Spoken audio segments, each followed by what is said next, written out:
मित्रों, इस दुनिया में अगर कोई सबसे बड़ा सत्य है तो है हमारी मृत्यु, जिसे चाह कर भी इंसान टाल नहीं सकता। आपने देखा होगा कि हिंदू धर्म में जब भी कोई इस दुनिया को छोड़कर जाता है तो उसके शव का अंतिम संस्कार अर्थात जला दिया जाता है। लेकिन क्या आपने कभी सोचा है कि परिजनों के अंतिम संस्कार के बाद उस मृत आत्मा के साथ क्या होता है? नमस्कार दोस्तों, मेरा नाम है आलोक और स्वागत है आपका हमारे यूट्यूब चैनल में। मित्रों, गरुड़ पुराण में बताया गया है कि मृत्यु के बाद यमलोक से दो यमदूत सिर्फ 24 घंटों के लिए आत्मा को ले जाते हैं। इन 24 घंटों में मृतक के परिजन उसके शव का अंतिम संस्कार और अन्य कर्म करते हैं। यमलोक में आत्मा को उसके द्वारा किए गए कर्मों को दिखाया जाता है। इसके बाद ही यमदूत आत्मा को वापस उसके घर छोड़ देते हैं। उसके बाद 13 दिनों तक आत्मा अपने परिजनों के बीच रहती है, यानी 13वीं तक आत्मा अपने परिजनों के साथ ही रहती है। इसके बाद फिर से आत्मा यमलोक के लिए रवाना हो जाती है। इसी बीच आत्मा को 3 अलग अलग मार्ग दिखाए जाते हैं। अब इनमें से किस मार्ग पर आत्मा को भेजा जाएगा यह उसके जीवन में किए गए कर्मों पर ही निर्धारित होता है। मित्रों, पहला अर्ची मार्ग यानी देवलोक की यात्रा का मार्ग माना जाता है। दूसरा मार्ग धूम मार्ग है जिसे पितृलोक का मार्ग बताया गया है और तीसरा मार्ग उत्पत्ति विनाश मार्ग यानी नर्क की यात्रा के लिए होता है। अपने पाप और पुण्य को निर्धारित समय तक भोगने के बाद आत्मा को फिर से शरीर मिलता है। इतना ही नहीं, मृत्यु के बाद जीव आत्मा को यमलोक के मार्ग में कई प्रकार की बाधाओं का सामना करना पड़ता है। इन्हीं बाधाओं में से एक है यमलोक के मार्ग पर पड़ने वाली वैतरणी नदी। ऐसा माना जाता है कि पुण्यात्मा को इस नदी को बड़ी आसानी से प्राप्त कर लेती है, लेकिन पापी आत्मा इस नदी में बुरी तरह प्रताड़ित होती है। गरुड़ पुराण में बताया गया है कि पक्षीराज गरुड़ श्री हरि से पूछते हैं कि प्रभु, मृतलोक और यमलोक के बीच जो वैतरणी नदी स्थित है उससे जीव आत्मा का क्या संबंध है और उसे इस नदी से कैसी सजा भुगतनी पड़ती है? जिसके जवाब में भगवान श्री हरि ने कहा कि हे गरुड़, जो भी पापी आत्मा इस नदी में प्रवेश करती है वो रक्त रूपी जल पात्र में रखे घी की तरह खौली जाती है। इस नदी का रक्त रूपी जल कीटाणु और वज्र के समान सूंड वाले जीवों से भरा रहता है। साथ ही यह नदी घड़ियाल, मगरमच्छ और इनके जैसे अनेक हिंसक और मांस भक्षण जलचरों से भरी हुई है।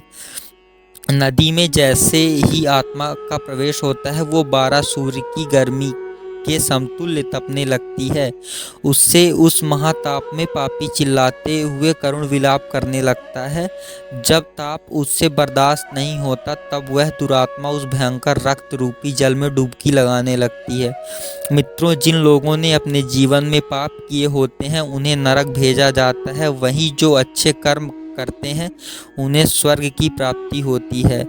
बुरे कर्म करने वालों को नरक में दंडित किया जाता है, वहीं अच्छे कर्म करने वालों को स्वर्ग में सभी तरह की सुख सुविधाओं के साथ रखा जाता है।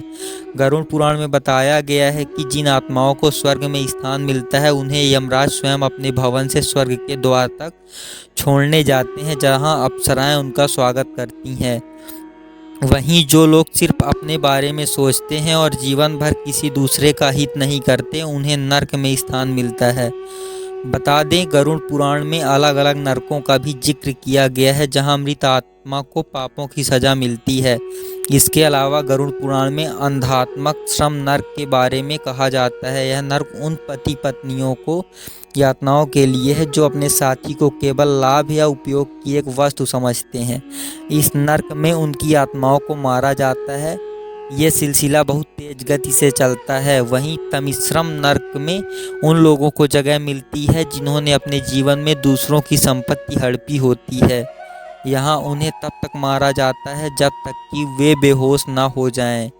दोबारा होश में आने के बाद फिर से उन्हें इसी तरह लहूलुहान किया जाता है। ये सिलसिला तब तक चलता है जब तक कि सजा का समय समाप्त ना हो जाए। बता दें, कुंभी पाकम नर्क में शिकारी लोगों यानी उन लोगों की आत्माओं को लाया जाता है जो अपने शौक के लिए जानवरों की हत्या करते हैं। यहाँ उनकी इस कर्म की सजा में उन्हें खौलते तेल में उबाला जाता है। मित्रों, वहीं अष्टाप श्रम नर्क में वो लोग आते हैं जो अपने कर्तव्यों से मुंह मोड़ते हैं, जिम्मेदारियों से भागते हैं। इस नर्क में उन लोगों की आत्माओं को फेंका जाता है यहाँ लाकर उन्हें तब तक चाकुओं से छलनी किया जाता है जब तक कि वे बेहोश नहीं हो जाते। गरुड़ पुराण में कला सूत्रम नर्क के बारे में बताया गया है, जहाँ उन आत्माओं को लाया जाता है जिन्होंने अपने जीवन में कभी बड़ों का आदर सम्मान नहीं किया होता। इस नर्क में बुरे कर्मों की सजा देने के लिए अधिक गर्मी में तब तक रखा जाता है जब तक उनकी सजा की सीमा समाप्त नहीं हो जाती। मित्रों, आपने देखा कि अंतिम संस्कार के बाद आत्मा के साथ क्या क्या होता है। इसके साथ ही आपने देखा कि आत्मा को किस हिसाब से स्वर्ग या नर्क में स्थान मिलता है। आज इस वीडियो में बस इतना ही। हम उम्मीद करते हैं कि हमारी वीडियो के जरिए आपको कई सवालों के जवाब मिल गए होंगे। अगर ये वीडियो पसंद आई हो तो उसे लाइक और शेयर ज़रूर करिएगा और साथ ही चैनल को सब्सक्राइब भी कर लीजिए। Thank you.